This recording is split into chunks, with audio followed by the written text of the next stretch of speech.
शेवगा असतो ना, त्या शेवग्याची ही पानं असतात. पानं स्वच्छ धुवून घ्यायची आणि ती उकळतं पाणी करायचं, त्याच्यामध्ये ती टाकायची.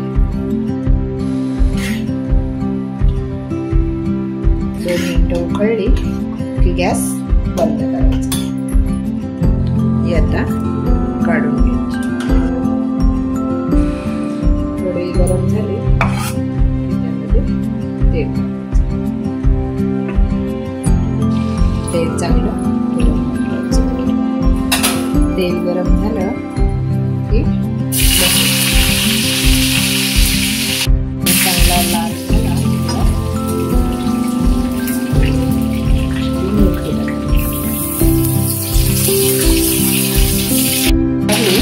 थोडी कांदा टाकायचा.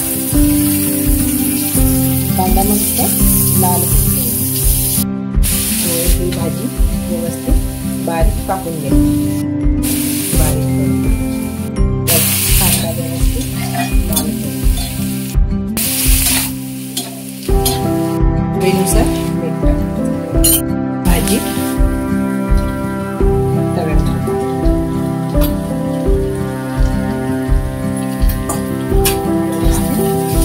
मिक्स करायची. 1-2 मिनिटं व्यवस्थित झाकण शिजून द्यायची. झाकण काढायचं. वरून खोबरं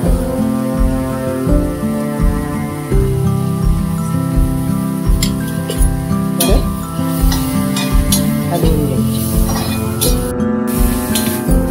आता झाली. आता खाण्यासाठी रेडी. भाकरी बरोबर खाऊ शकता, चपाती बरोबर